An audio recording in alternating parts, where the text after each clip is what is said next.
Repete comigo assim: convertidos e convencidos. Existem dois tipos de pessoas na igreja. Existem aqueles que se convencem, chegam à igreja, eles gostam do ambiente, se sentem abraçados, muitos até por terem problema de orfandade, acabam se sentindo acolhidos, porque afinal de contas a igreja é um ambiente acolhedor. Essas pessoas começam a participar de pequenos grupos, de células, elas fazem amigos, acaba o culto, saem para comer, um visita o outro, um liga para o outro, acaba criando um grupo no WhatsApp de relacionamento, um ora pelo outro. Então existem muitas pessoas dentro da igreja que acabam se tornando convencidos. Convencidos em que sentido, pastor? Eles se convencem de que o evangelho é bom, mas eles ainda não tiveram uma experiência genuína com Cristo. E existe um outro grupo, que é o grupo dos convertidos. O grupo dos convertidos é aquele que ele olha para a cruz de Cristo e ele não mede esforço para continuar caminhando diante daquilo que ele acredita. Ele vai ser traído, ele vai ser caluniado, ele vai ser amado, ele vai ser desrespeitado. Vão colocar ele para fora de alguns grupos, mas ele não se importa com isso, porque o relacionamento dele, apesar dele amar pessoas, mas o foco dele sempre foi a cruz de Cristo. Esses são os convertidos. Os convertidos vão passar por dificuldades, vão passar por situações difíceis, vão enfrentar doenças, vão enfrentar problemas, mas eles vão estar sempre com um sorriso no rosto para poder pregar a palavra do Senhor. Esses são os convertidos. Os convertidos muitas vezes vão ser mal interpretados, porque os convertidos muitas vezes vão querer confrontar aqueles que são convencidos. E quando ele confronta quem é convencido, e eu estou te falando isso baseado na Bíblia, tá bom? A gente vai ver isso tudo junto daqui a pouco. Então o convertido, às vezes ele quer confrontar um convencido, e o convencido interpreta ele de uma forma errada, e acredita que aquilo que ele está fazendo não é bíblico. Porque o convencido, ele nem tem a curiosidade de ler as Escrituras, porque ele simplesmente está convencido de que o ambiente em que ele se encontra é bom. Eu fiquei uma semana nos Estados Unidos, fui numa missão, mas aproveitei também para tirar uma semana de férias, que eu estava muito cansado. E eu tive muito tempo de refletir sobre muitas coisas, eu me distraí muito, eu ri muito, eu me diverti muito. Eu saía com os irmãos para comer, a gente ria o tempo todo, a gente se divertia. Eu na verdade voltei a ser criança. Não fui em parque nenhum, mas voltei a ser criança.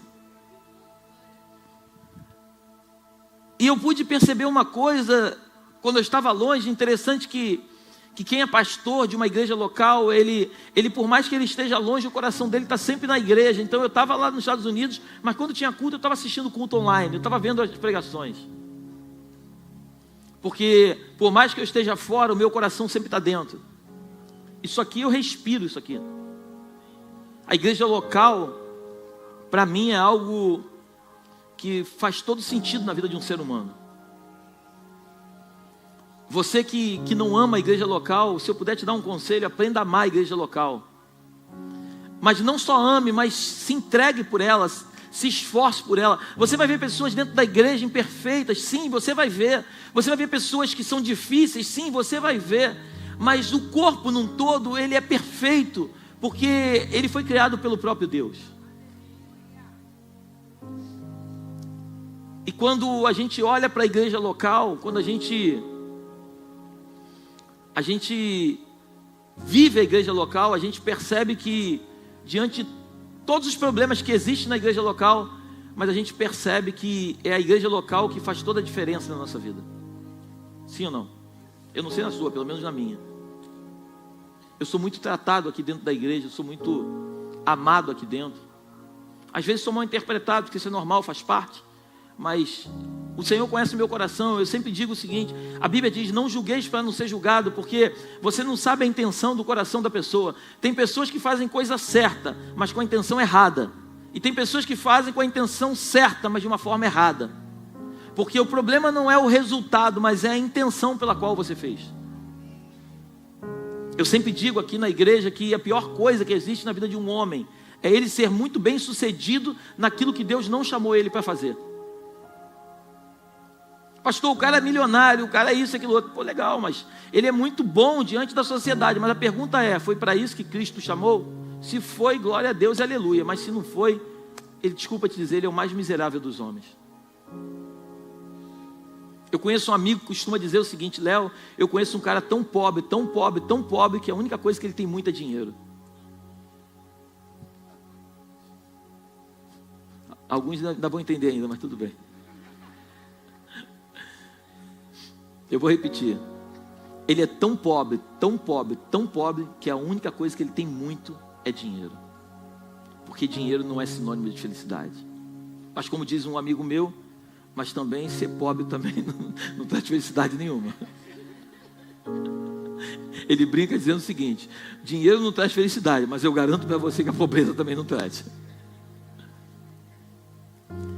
Então o que eu quero nessa manhã é construir. A gente junto vai construir. Deus me deu essa mensagem agora de manhã. Eu ontem fiquei o dia todo pedindo a Deus uma mensagem, eu não consegui nada. Eu acordei hoje de manhã e o Espírito Santo me levou para o livro de Atos. E eu comecei a ler esse texto e Deus falou comigo de uma forma muito tremenda. E eu quero pedir ao Senhor para que tenha misericórdia de mim nessa manhã e que me ajude a compartilhar contigo aquilo que Ele falou ao meu espírito. Coloca para mim Atos capítulo 8, versículo 1, nós vamos ler até o 25. E Saulo consentia na morte de Estevão. Naquele dia teve início uma grande contra a igreja em Jerusalém. Todos, exceto os apóstolos, foram dispersos pelas regiões da Judéia e de Samaria. Alguns homens piedosos sepultaram Estevão e fizeram grande lamentação por ele. Saulo, porém, queria destruir a igreja. Indo de casa em casa, arrastava homens e mulheres, lançando-os na prisão. Enquanto isso, os que foram dispersos iam por toda parte pregando a palavra. Filipe foi à cidade de Samaria e anunciava Cristo ao povo dali. As multidões unânimes davam atenção às coisas que Filipe dizia, ouvindo-as e vendo os sinais que ele fazia. Pois os espíritos imundos, gritando em alta voz, saíam de muitos que estavam possuídos por eles. E muitos paralíticos e coxos eram curados. E houve grande alegria naquela cidade. Havia naquela cidade um homem chamado Simão, que praticava artes mágicas e deixava o povo de Samaria admirado. Dizia ser alguém muito importante. E todos lhe davam ouvidos, do menor ao maior, dizendo: este homem é o poder de Deus, chamado o grande poder. Davam atenção a ele porque durante muito tempo os havia impressionado com as suas artes mágicas. Algumas versões falam de feitiçaria. Quando, porém, deram crédito a Filipe, que os evangelizava a respeito do reino de Deus e do nome de Jesus Cristo, iam sendo batizados, tanto homens como mulheres. O próprio Simão abraçou a fé e, tendo sido batizado, acompanhava Filipe de perto, observando extasiado os sinais e grandes milagres praticados. Quando os apóstolos que estavam em Jerusalém ouviram que o povo de Samaria tinha recebido a palavra de Deus, enviaram-lhes Pedro e João. Chegando ali, oraram por eles para que recebessem o Espírito Santo, pois o Espírito ainda não havia descido sobre nenhum deles. Tinham apenas sido batizados em nome do Senhor Jesus. Então lhes impuseram as mãos e eles receberam o Espírito Santo. Quando Simão viu que pelo fato de os apóstolos imporem as mãos era concedido o Espírito Santo, ofereceu-lhes dinheiro, dizendo: deem também a mim este poder, para que a pessoa sobre a qual eu impuser as mãos receba o Espírito Santo. Mas Pedro respondeu: que o seu dinheiro seja destruído junto com você, pois você pensou que com ele poderia adquirir o dom de Deus. Não existe porção nem parte para você neste ministério, porque o seu coração não é reto diante de Deus. Portanto, arrependa-se do mal e ore ao Senhor. Talvez Ele o perdoe por esse intento do seu coração. Pois vejo que você está cheio de inveja e preso em sua maldade. Simão disse aos apóstolos: peço que vocês orem ao Senhor por mim, para que não me sobrevenha nada do que vocês disseram. Eles, porém, tendo dado o seu testemunho e pregado a palavra do Senhor, voltaram para Jerusalém e evangelizavam muitas aldeias dos samaritanos. Coloca a mão sobre o seu coração, por favor, e feche seus olhos. Espírito Santo, eis aqui a tua palavra, eis aqui a tua igreja. A minha oração é que esta manhã tu possas revelar a cada um de nós tudo aquilo que o Espírito quer falar através da letra. Nós acabamos de ler um texto que, por sinal, grande, um texto que nos conta uma história que também, por sinal, bonita, interessante. Mas nós não viemos aqui para conhecer a história, viemos aqui para ser tocados pelo teu poder. Fala conosco nesta manhã, Espírito Santo. O mesmo dom que tu deu a Pedro e a João, a minha oração é que você venha essa manhã, Espírito Santo, sobre esta igreja. Toque em cada um dos teus filhos que aqui se encontram. E que haja de fato uma conversão e não um convencimento. Eu oro a ti nesta manhã, em nome de Jesus. Amém e amém. Dê o melhor aplauso que você pode dar ao Senhor.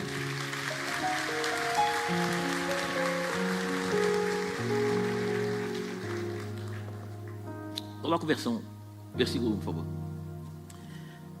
Eu quero, antes da gente começar a entrar na mensagem, eu quero que você entenda uma coisa. Talvez algumas aflições que você está vivendo, talvez algumas perseguições, talvez algumas angústias que você possa estar vivendo, por incrível que pareça, isso talvez possa não ser do diabo, mas possa ser um propósito do próprio Deus na sua tua vida. Parece louco, mas às vezes as lutas que você enfrenta, Deus está querendo te tirar de um lugar e te levar para um outro lugar. E você só vai entender isso por causa da perseguição, por causa das angústias e das aflições que você está enfrentando. O texto é muito claro. Os discípulos, os apóstolos, juntos com Filipe é um diácono, eles estavam reunidos em Jerusalém. Estevão, o primeiro mártir da Bíblia, Estevão é morto no capítulo 7, depois que eu li na tua casa. Paulo foi o cara que levou uma galera para matar Estevão. Estevão é morto, a Bíblia chega ao ponto de dizer que as roupas de Estevão estavam sobre os pés de Paulo, estavam próximos aos pés de Paulo. Paulo presenciou a morte de Estevão. No capítulo 8, começa dizendo que Saulo consentia na morte de Estevão. Em outras palavras, ele foi o mandante do crime. Naquele dia teve início uma grande perseguição contra a igreja de Jerusalém. A igreja estava ali em Jerusalém, eles pregavam a palavra, estava tudo muito cômodo. E toda vez que estiver muito cômodo, Deus, se necessário for, Deus vai dar uma espremida, Deus vai criar uma perseguição. É doido falar isso, mas vai criar uma perseguição, uma angústia, para que a gente possa sair. E por causa da perseguição que aconteceu em Jerusalém, 2000 anos depois nós estamos aqui. Se a perseguição não tivesse acontecido naquele dia, eu preciso que você preste atenção e que você em espírito entre comigo nesse lugar. Se a perseguição não tivesse acontecido lá em Jerusalém, hoje nós não estávamos aqui.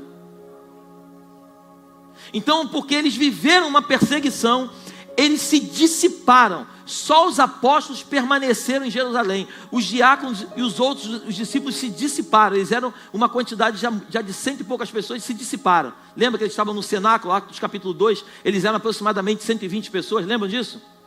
Então eles se dissiparam. Aí quando eles se dissipam, é interessante que a Bíblia diz que Filipe, ele chega, ele vai para Samaria. Ele, quando chega em Samaria, ele começa a pregar o evangelho. Os milagres começam a acontecer em Samaria. Pega isso no teu espírito. Paralítico começa a andar, cego começa a ver, o coxo começa a saltar, o mudo começa a falar. As pessoas ficam tão impressionadas em Samaria com o poder de Deus através da vida de Filipe, que a Bíblia diz que as pessoas começam a se batizar. E nessa cidade existia um homem chamado Simão, o mágico. Simão era um homem que usava, algumas versões falam feitiçaria, outras falam magia, usava artimanhas para poder enganar o povo. Então até o mágico Simão, quando ele vê os milagres acontecendo através da vida de Filipe, ele fica impressionado. Ele vê esses milagres acontecendo e ele resolve se converter, entregar a fé e se batizar. É o que está escrito na Bíblia, sim ou não? É o que está escrito na Bíblia. Eu só estou falando que está na Bíblia. Só que chega um momento em que os apóstolos que ficaram lá em Jerusalém recebem a notícia do que está acontecendo em Samaria. E eles resolvem se reunir e falar assim, ó, vamos mandar Pedro e João para Samaria para poder batizar aquelas pessoas através do Espírito Santo. Porque existe o batismo nas águas e existe o batismo do Espírito Santo. Estamos juntos até aqui? Então eles se reúnem agora, Pedro e João, eles vão até Samaria. E quando eles chegam em Samaria, Simão vê uma coisa que ele não tinha visto na vida até então de Filipe. Não que Filipe não fosse batizado no Espírito Santo, mas eles não viram através da vida de Filipe aquilo acontecendo. Então agora Simão, ele fica impressionado, porque quando Pedro e João colocam a mão sobre a cabeça das pessoas, as pessoas são batizadas pelo Espírito Santo. Eles clamam, o Espírito Santo desce e batiza. Aí ele, que era um cara que vivia através das simulações que ele criava, através da feitiçaria, das artimanhas, ele está convencido do Evangelho, que ele não é convertido, ele é convencido. E quando ele vê alguma coisa diferente do que ele já viu, o que ele faz? Eu também quero isso. Eu não sei se Deus está falando com alguém aqui nessa manhã, mas assim é a vida de um convencido. O convencido, ele vai para um lugar até que ele veja um lugar que parece ser melhor do que o que ele está. Parece ter coisas que do dele não tem. E por ele achar que aquele lugar é melhor do que o que ele está, aí o que ele faz? Ele sai da onde ele está e ele vai para outro lugar, porque ele quer experimentar novidades. O convertido não. O convertido sabe quem é o teu Cristo. O convertido sabe que vai ter muitas coisas para conquistar na terra, mas vai ter muitas lutas para enfrentar. E o convertido, ele não olha para as adversidades, nem tampouco para as vitórias. Ele continua caminhando, porque ele sabe que tanto as derrotas como as vitórias, elas vão chegar naturalmente no decorrer da caminhada. O convertido não tem negociação. O convertido olha para a cruz e continua caminhando. Ele olha para Cristo e ele continua vivendo. As pessoas vão tacar pedra, assim como Estevão, mas as pedras que tacarem não vão matar, porque sabe que aquelas pedras simplesmente vão moldar o caráter de Cristo cada vez mais dentro do convertido. Você está aqui comigo? Então Simão, ele como ele é convencido, ele vê aquilo ali acontecer, opa, eu também quero isso. Aí ele vai até Pedro e fala assim, quanto custa para eu poder comprar isso? Glória a Deus. Tamo junto, esquece. Aí ele falou assim, quanto custa? Aí Pedro falou assim, você e o teu dinheiro, em outras palavras, vai para o inferno. E é muito interessante a Bíblia, a gente tem que ler com muito cuidado, porque coloca para mim lá o versículo 20. Não, coloca o 13 primeiro, coloca o 13. O próprio Simão abraçou a fé e, tendo sido batizado, acompanhava Filipe de perto, observando extasiados sinais e grandes milagres praticados. Vocês concordam comigo que se a gente parasse aqui no versículo 13, Simão, a gente ia falar assim, cara, Simão se converteu, sim ou não? Sim ou não? Sim. Ele aceitou a fé, ele foi batizado, ele está convertido. Só que vem o versículo 14, aí diz assim, quando os apóstolos que estavam em Jerusalém ouviram que o povo de Samaria tinha recebido a palavra de Deus, enviaram-lhes Pedro e João. 15. Chegando ali, oraram por eles para que recebesse o Espírito Santo, pois o Espírito ainda não havia descido sobre nenhum deles de quem? De Samaria. Tinham sido apenas batizados em nome do Senhor Jesus. Então lhes impuseram as mãos e eles receberam o Espírito Santo. Quando Simão viu que pelo fato de os apóstolos imporem as mãos, era concedido o Espírito Santo, ofereceu-lhes. Aí o que Pedro fala? Deem também, Simão falando ainda, né? Deem também a mim este poder, para que a pessoa sobre a qual eu impuser as mãos receba o Espírito Santo. Mas Pedro respondeu: que o seu dinheiro seja destruído junto com você, pois você pensou que com ele poderia adquirir o dom de Deus. 21. Não existe porção nem parte para você nesse ministério, porque o seu coração não é reto diante de Deus. Portanto, preste atenção nisso, portanto, arrependa-se do mal e ore ao Senhor. Talvez Ele perdoe por esse intento do seu coração. Aí olha o que Pedro fala: pois vejo que você está cheio de inveja e preso em sua maldade. Agora olha o que Simão fala. Simão disse aos apóstolos: peço que vocês orem ao Senhor por mim, para que não me sobrevenha nada do que vocês... E olha o que diz 24. Eles, porém, tendo dado o seu testemunho e pregado a palavra do Senhor, voltaram para Jerusalém e evangelizavam com muitas aldeias samaritanas. Minha pergunta é: eles oraram por Simão no final, sim ou não? Sim ou não? Não. Porque tem coisas que cabe ao pastor orar por você, mas tem coisas que cabe a você próprio orar. Todas as palavras que são liberadas de um altar, eu costumo dizer que são sementes.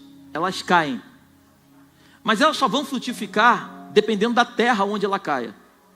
Se a terra for boa, se você adubar a terra, se você cuidar da terra, se você regar a semente todo dia, e ela for cada dia mais sendo semeada, e você lendo a palavra, e você comendo a palavra, e você começar a cuidar da semente, eu garanto para você que vai dar uma grande árvore com grandes folhas e com grandes frutos. Mas se a palavra que é liberada, a semente que é liberada, se ela cai num solo em que você não liga para a terra, e você deixa ela por si só acontecer, é triste que eu vou te dizer, ela não vai crescer. Ela não vai crescer. Dentro de uma mesma comunidade de fé, eu vejo pessoas sendo transformadas, eu vejo pessoas que não saem do lugar onde se encontram. A minha pergunta é nessa manhã: como pode uma mesma mensagem transformar a vida de uns e não transformar a vida de outros? Como pode um mesmo texto, um mesmo pastor, um mesmo discípulo, um mesmo diácono, o mesmo obreiro, não importa quem, falar uma mensagem, pregar uma mensagem, haver transformação na vida de uns e não haver transformação na vida de outros? Porque a palavra de Deus, quando ela é manifesta, quando ela é pregada, quando ela é exaltada, quando ela é falada, ela precisa trazer transformação para a sua vida. O que Simão foi buscar, na verdade, ele não queria conhecer o Cristo. Simão queria, na verdade, conhecer aquilo que ele não conhecia. Se chegasse, olha só, chegou primeiro um diácono, ele submeteu o diácono. Quando chega o apóstolo, ele larga o diácono, ele vai para o apóstolo. Se chegasse um semideus ali, ele largava o apóstolo e ia para o semideus. Porque ele não estava preocupado naquilo que Filipe somente carregava, e nem tampouco preocupado com aquilo que Cristo representava para ele. Mas ele estava preocupado em estar em lugares aonde Deus não o chamou para estar até então. O grande problema da igreja no Brasil e no mundo é que a igreja quer entrar em um lugar onde muitas vezes não é o tempo de entrar. A igreja muitas vezes quer viver coisas, é como se uma criança, acabou de nascer um bebê, acabou de nascer, a gente pega um pedaço de pão e bota na boca da criança, ele vai se engasgar, ele vai morrer, porque ele foi, primeiro ele precisa de leite, ele precisa de alimento líquido, pastoso. Então a gente precisa entender que para cada tempo existe um tipo de manifestação, um tipo de alimentação para cada um de nós. Mas muito mais do que a alimentação, nós precisamos nos envolver com as causas de Deus sobre a terra. Enquanto a igreja continuar nessa meninice, nessa pequenez de pensamento, olhando somente para dentro de si, cuidando de si, a igreja no Brasil não vai ser transformada. Não para de crescer o número de evangélicos no Brasil, e o Brasil até então ainda não mudou. Existe uma bancada evangélica lá no Congresso. A minha pergunta para você é, eu não estou aqui julgando ninguém, mas a gente precisa falar aquilo que é real. Paulo, ele condenava aquilo que ele via. Existe uma bancada evangélica lá no Congresso, mas essa bancada evangélica muitas vezes se comporta pior do que aqueles que são ímpios. Nós não fomos chamados de evangélico. A única coisa que nos dá o nome de evangélico é a revista Veja. Nós somos cristãos. Nós seguimos a um Cristo vivo que habita dentro de nós. Precisamos chegar em ambientes e transformar os lugares aonde chegamos. As pessoas não precisam saber que eu sou um pastor, que eu sou um diácono, que eu sou um obreiro. Não. As pessoas precisam olhar para mim e saber, cara, o que você carrega, porque eu quero que você tem. Glorifica o Senhor.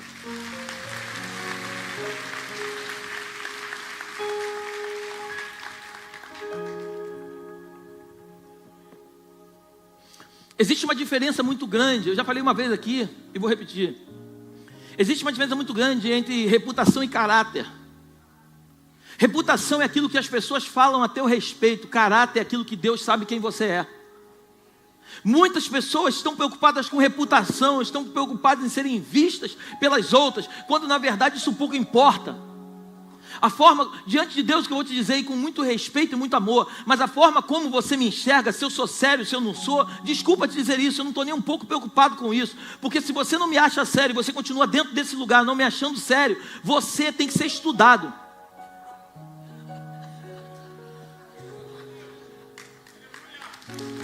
É isso que funciona.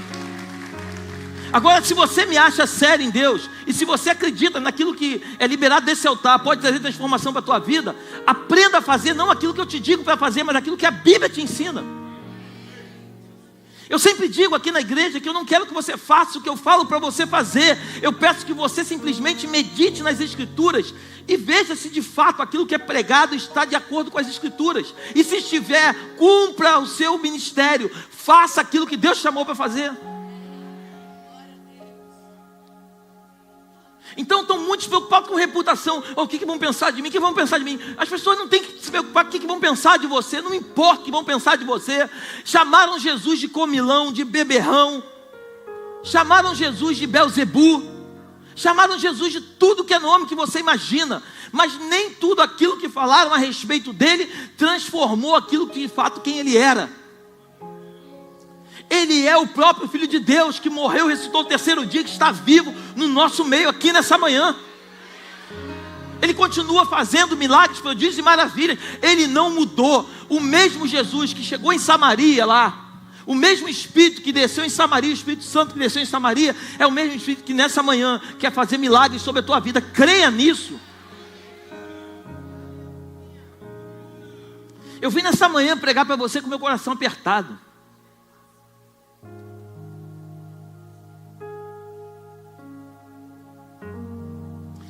Você enfrenta lutas, mas eu também enfrento as minhas.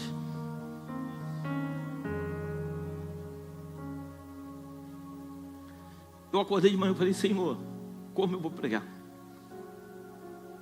Eu quase liguei para o pastor, pedi para pregar. E o Senhor falou: vai lá que eu vou te usar.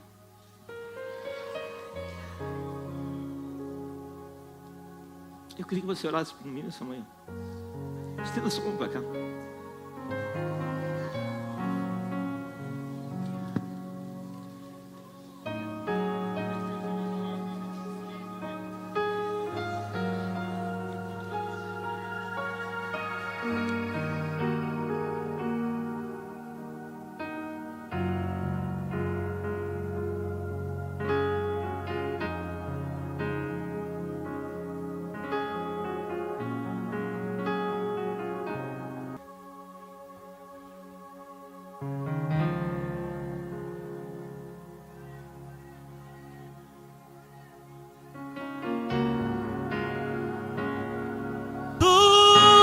Tudo perde o seu valor. Só quero a ti e nada mais, e nada mais. Obrigado, Senhor. Obrigado, Senhor.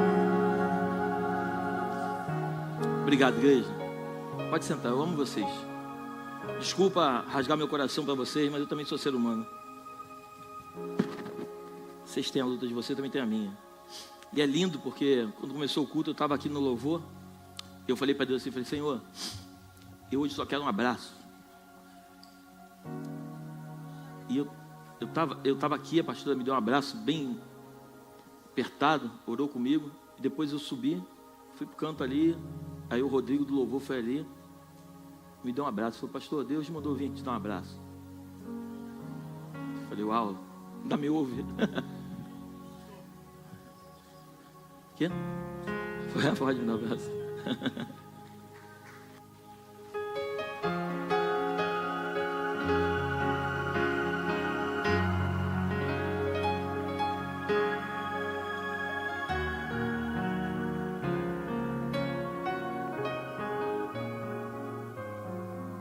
É bom porque o evangelho é uma mistura de sentimentos, né? Você chora, você ri. A gente estava em Simão. Então quando os apóstolos chegam, quando Simão ele vê o poder de Deus através da vida de Pedro e João, a Bíblia diz que Simão ele tenta comprar. O evangelho não é comprado, o evangelho é adquirido. Você não consegue comprar o evangelho, você não consegue obter aquilo que Cristo não tem para você. Mas a Bíblia chega ao ponto de dizer que esforça-te. O reino dos céus é tomado por esforço. A gente nunca vai conseguir entender o reino dos céus se nós não nos esforçarmos para entender. Eu vou falar uma coisa aqui que talvez choque alguns, mas presta bem atenção. A graça é muito cara. A graça é de graça, mas custa um alto preço. A graça de Deus, a Bíblia diz que a graça é um favor não merecido. Nós não merecíamos, mas Ele resolveu. Eu amo o texto de Efésios 2:8. Pela graça sois salvo mediante a fé. Isso não vem de vós, é um dom de Deus. Então nós somos salvos não porque pelas nossas obras, não. Por isso que o pessoal que nada conta, que trabalha com outro lugar, trabalha em outro lugar, diz que as obras que eles fazem vão levar eles para o céu, e não vão. Porque a salvação não é através de obras, é através da graça de Deus. Eu não merecia a graça, você não merecia, mas Ele resolveu nos escolher. Só que a pergunta nessa manhã é, Ele nos escolheu, e o que nós temos feito com essa escolha? Como nós temos respondido à escolha de Deus? Porque se eu puder te dar um conselho nessa manhã, saia daqui hoje decidindo implantar no coração de outros aquilo que foi implantado no teu coração. Que você não saia daqui como um convencido, mas que saia daqui como um convertido. Convertido é aquele que está andando por um caminho, ele converte o caminho, ele vira e vai por outro caminho. Convencido é aquele que está andando por um caminho e de repente vê um obstáculo, ele se convence que aquele obstáculo é perigoso, ele se desvia e continua caminhando. Esse é um convencido. Ele só se convence que tem dificuldades e tem alguns percalços, mas ele continua caminhando, porque ele não está preocupado com o que Cristo está fazendo, está preocupado com o que Ele faz. O mundo gira em torno dele. O Cristo que ele tanto deseja, morreu numa cruz para realizar os desejos do coração dele. Isso não é evangelho, o evangelho nunca foi isso. Se te venderam esse evangelho, por isso muitas vezes estou mal interpretado, e muitas vezes aqui no altar, quando eu falo de alguns temas, porque eu acredito muito na prosperidade, mas eu não posso acreditar numa prosperidade que estão vendendo barata aí fora, dizendo que você precisa se empoderar, você tem que mostrar para os outros que você é bom, quando na verdade a tua própria família reconhece que você não é o que você deseja ser. Você está preocupado em vender uma imagem para os outros de empoderamento, de situação financeira altíssima, de prosperidade. Você quer mostrar para os outros uma prosperidade que você não vive. Ostentação, essa é a palavra. Você quer ostentar para os outros aquilo que você não vive, porque você está muito preocupado com a reputação, mas você esqueceu do caráter. Simão, ele se encontrou com um diácono, ele foi batizado, e a minha pergunta para você essa manhã, eu até escrevi aqui, ó. A minha pergunta é, será que todos que passaram pelo batismo verdadeiramente creram? Todas as pessoas que batizamos até hoje aqui nessas águas, a minha pergunta é, será que realmente creram? Porque Simão, ele foi batizado, mas não teve transformação de vida. E eu quero mais uma vez firmar aquilo que eu falei ainda há pouco. O batismo, você está declarando publicamente para todas as pessoas que você não quer mais viver a vida que você vivia, você quer viver uma nova vida, mas a água que você vai descer não vai transformar o teu ser, porque o seu ser vai ser transformado de glória em glória, dia após dia. É negar cada dia mais aquilo que você desejava. É você que gostava, desculpa a expressão, de fumar maconha, não vai fumar mais. Você que gostava de adulterar, você sabe que aquilo para você te traz prazer, mas você não vai fazer mais. Você que mentia, porque a gente fala muito sobre adultério, mas adultério está na mesma categoria da mentira. Você que mentia, você não vai mentir mais. Existem pessoas que são mentirosas. Essa semana eu conversava com um amigo, e um amigo estava falando para mim, vamos ajudar o fulano. Eu falei, vamos, desde que ele pare de mentir. Porque enquanto as pessoas não forem verdadeiras e disserem, ei, eu sou isso, porque não adianta você querer mentir para mim, mentir para outros, se Cristo sabe quem você é. Está comigo aqui nessa manhã?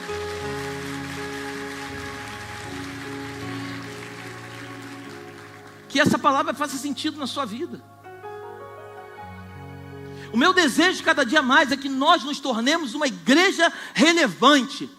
Sabe o que é uma igreja relevante? Não é uma igreja conhecida na mídia. Não. A gente nem gasta dinheiro impulsionando mensagem. A gente não gasta dinheiro com isso. Porque a gente acredita que se Cristo quiser nos promover, Ele vai soprar o nosso nome e vão conhecer a gente.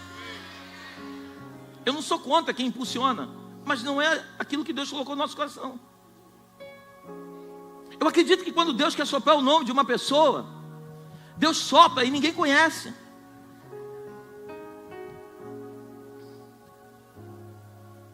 Eu estava nos Estados Unidos, minha mulher mandou uma mensagem para mim. Aí falou assim, Léo, lê isso aí. Minha esposa tinha convidado uma pessoa para vir no congresso pregar. Aí quando eu li, eu não acreditei no que eu estava lendo. Eu li e estava cobrando um valor lá altíssimo para vir. Mas pior do que cobrar um valor altíssimo, ela começou a escrever um monte de coisa, fazendo conta de quanto custava o ingresso de cada uma das mulheres, 160, vezes 50, dá 80 mil. E a igreja vai ter tanto de arrecadação, e começou a fazer um monte de conta. Como se a igreja botasse 80 mil no bolso, só que ela esquece que a gente paga passagem aérea de quem vem de fora, paga hotel, paga hospedagem, prepara a igreja toda, é ar-condicionado, é limpeza, uma série de coisas, e todo o custo que a gente tem, aluguel que a gente tem, tudo bem, todo o custo que a gente tem, parece que é tudo de graça. A gente faz tudo de graça, e o dinheiro que arrecada, os 80 mil arrecadados, a igreja bota no bolso. Aí quando a minha esposa mostrou, eu peguei e falei, deixa que eu respondo. Aí eu falei assim, boa tarde. Eu falei, eu não sei como você se movimenta, mas nós nos movimentamos de uma forma diferente. Enquanto tiver quem pague, tem quem cobre. Se você hoje aceitasse vir por um valor mínimo na igreja, você já não entra mais lá para pregar. E continuei. Sabe por quê? A gente tem que parar com esse evangelho. Eu sei que se alguém botar uma mensagem dessa na internet, vão bater em mim, mas eu não estou preocupado com isso.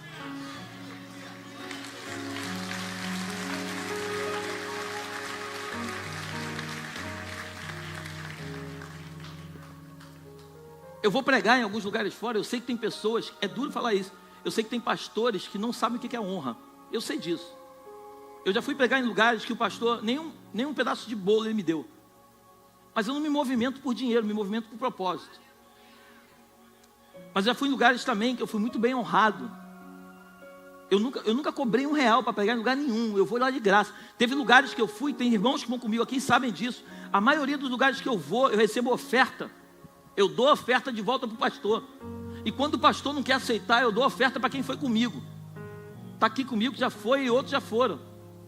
Então assim, a gente tem que aprender como é que a gente denuncia o errado. É fazendo o certo.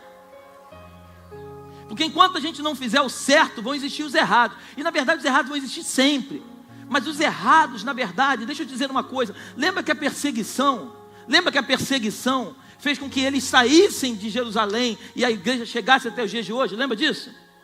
Os errados vão continuar existindo para que os errados impulsionem quem faz certo chegar no lugar onde Deus quer que chegue.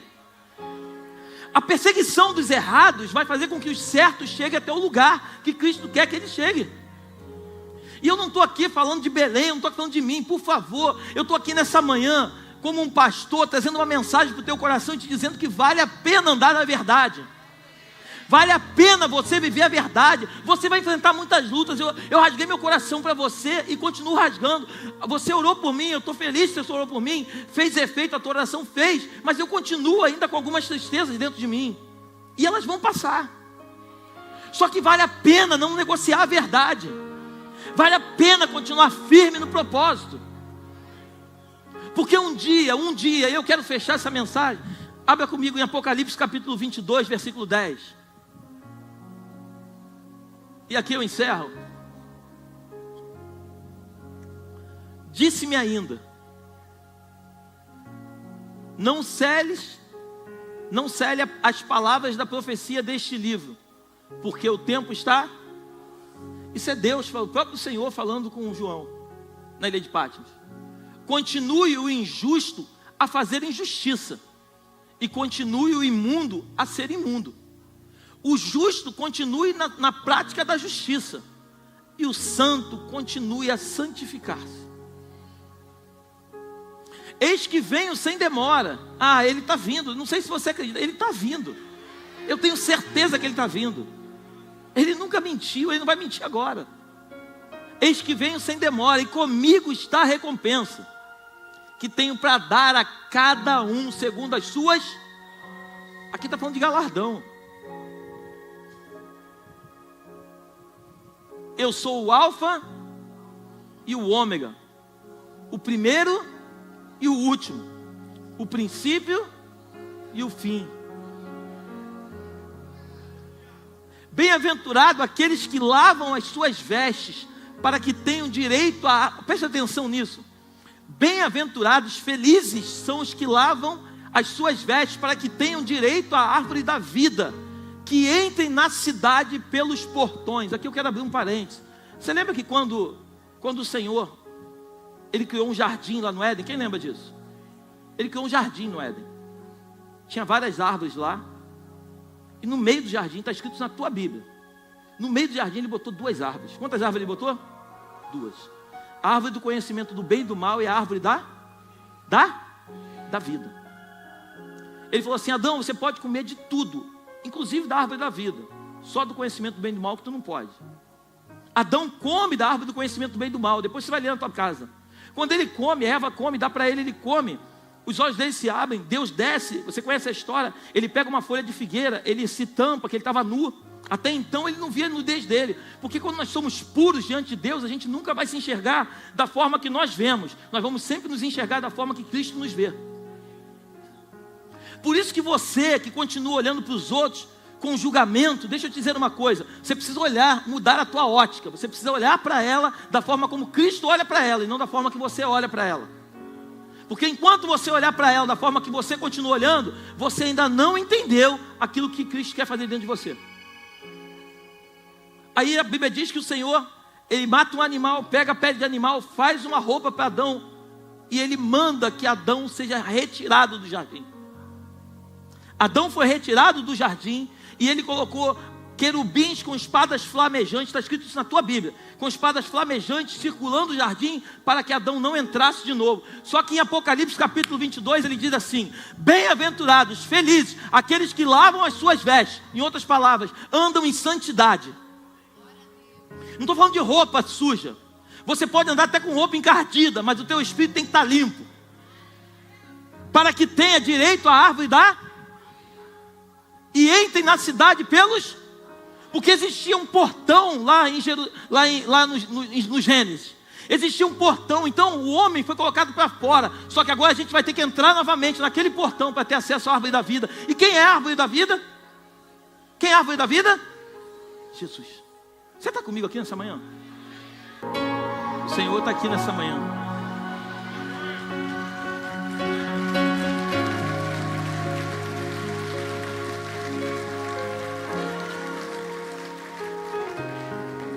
Eu não posso terminar essa reunião sem te fazer uma pergunta. Você que entrou aqui, não importa quantas vezes você já esteve aqui, se é a tua primeira, se é a quarta, se é a quinta, se é a 10ª, não importa. Você que entrou aqui nessa manhã, ou você que me assiste pela internet, que nunca entregou a sua vida para Jesus Cristo. Você que quer de verdade ter uma conversão e não um convencimento. Você que deseja ter uma mudança de vida.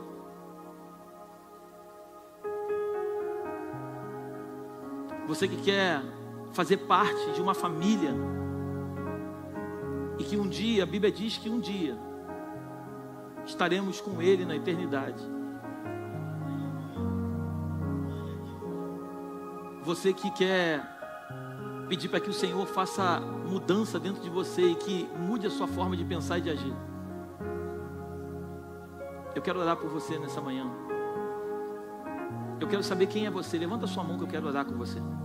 Não tenha vergonha, levanta a sua mão. Glórias a Jesus. Glórias a Jesus, glórias a Jesus.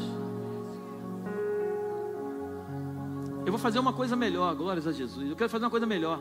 Você que levantou a mão, você que quer entregar a sua vida, e você também que não levantou. Se tiver alguém do lado de alguém aí, que você sabe que esse alguém está com vergonha e quer vir aqui, ou talvez até precise vir aqui, você que é amigo, pegue ele pela mão com muito amor e muito carinho, entrega ele aqui na frente. Vem aqui, por favor, você que levantou a mão, que eu quero orar por você. Vem cá, minha princesa.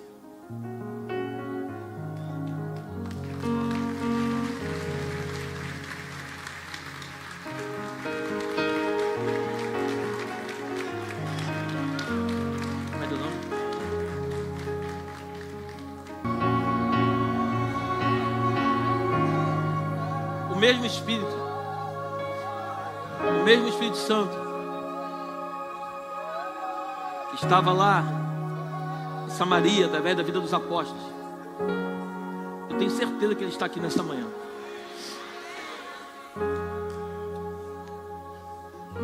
A minha oração essa manhã é que você seja batizado pelo Espírito Santo, porque quem um dia teve um encontro com o Espírito Santo, grava isso, nunca mais se torna a mesma pessoa. Você pode até em algum momento dar uma escorregada, mas você nunca mais se torna a mesma pessoa. Eu queria que você repetisse comigo uma oração, Jefferson, que diz assim, bem alto, para todo mundo ouvir, principalmente o inferno: Senhor Jesus, eu te recebo como Senhor e Salvador da minha vida. Senhor Jesus, escreve meu nome no livro da vida, apaga todo o meu passado, tudo o que eu vivi, e a partir de hoje me ensina a viver conforme a tua vontade, conforme o teu querer. Eu te recebo como meu Salvador e o único e soberano Deus da minha vida, em nome de Jesus, amém. Estenda sua mão para cá. Pai, eu quero te agradecer pela vida do Jefferson, quero te agradecer pela vida da Dona Célia e da Beth. Beth é minha princesa. Eu quero pedir que a tua bênção esteja sobre eles, Senhor. Ajuda-os, Pai, eu te peço, para que eles caminhem de acordo com aquilo que tu ensina na tua palavra. Coloca pessoas, Pai, ao lado deles, ajudando-os nessa caminhada. Nós como igreja abençoamos, quebramos todos os grilhões e correntes que aprisionavam e não aprisionam mais, Pai. Declaramos em nome de Jesus que o inferno perdeu mais essas vidas e que elas são do Senhor. Nada nem ninguém vai atrapalhar aquilo que o Senhor tem para fazer. Pai, leva-nos para os nossos lares debaixo da tua proteção e da tua graça. Que o teu anjo vá diante de nós, nos conduzindo pelo único e verdadeiro caminho. E que as doces consolações do teu Espírito se façam presentes todos os dias na nossa vida. Vá em paz, vá feliz, que Deus te abençoe. Lembra que quinta-feira você tem um encontro comigo aqui, junto com o pastor Bruno Tavares. Que Deus te abençoe em nome de Jesus, amém? Às 17 horas estaremos de volta.